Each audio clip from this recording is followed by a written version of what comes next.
The more things change, the more they stay the same, right? Well, no.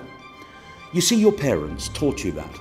Being good parents and all, they wanted you to grow up properly, so they taught you what they knew. And they were taught that phrase by their parents, who were correct at the time. You see, in your grandparents' era, the more things changed in a world that moved very slowly, change was hard to see happening. A bit like a frog in a pot. They say that if you were to drop a frog into a pot of cold water and just heat it gently till it boils, the frog won't even notice, and eventually as the water boils, so would the frog. Put a frog straight into boiling water, however, and it would jump right out. Well, change, like the water, is boiling right now. It's happening constantly, and we need to be aware of it and respond to it appropriately.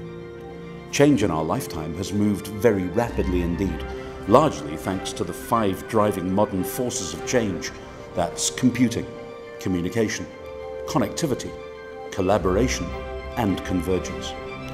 If we take a brief look back in living memory to the time in 1969 when astronauts landed on the moon, it was when the era of computing really came into its own, into the 1970s.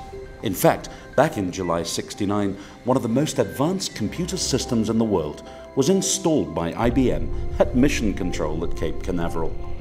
IBM boasted at the time that the entire system at NASA headquarters had an astonishing 6 megabytes of memory. And the Apollo 11 lander, the Eagle, well, that had just 64 kilobits of computing power on board. Today in your kitchen, a toaster that can tell if your bread is frozen or even needs just to be lightly toasted has got more computing power in it than the Eagle ever did. That's a toaster. If we jump to the 1980s and look back at the cutting-edge communication technology of those days, the first mobile phones were only launched around 1985. They weighed a kilogram.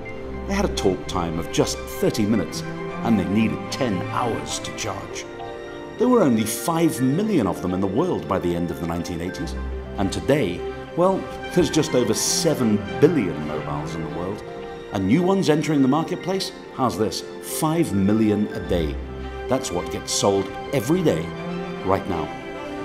Do you remember the launch of the internet back in the 1990s, when we moved into that era of connectivity? On a state-of-the-art dial-up connection then, which meant, by the way, you couldn't use your phone at the same time, it was amazing. You got the web at speeds of up to 14 kilobits per second. 16 million people were connected to the internet at those speeds by the end of that decade, and they were blown away. It almost seems laughable now, doesn't it? With our 4 megs per second broadband downloads. But I bet you're one of the 3 billion connected people who not only take that for granted, but often moan about how slow it seems to be.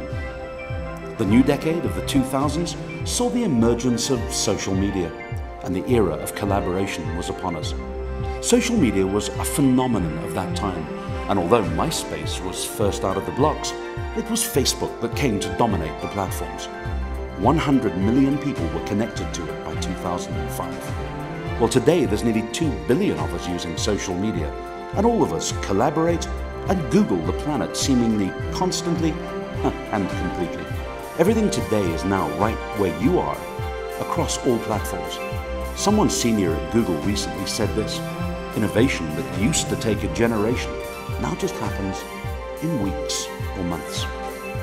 So what's happening in your world, in your business, in your life? Are you feeling the current heat of the temperature? A bit like our famous frog dropped into the pot?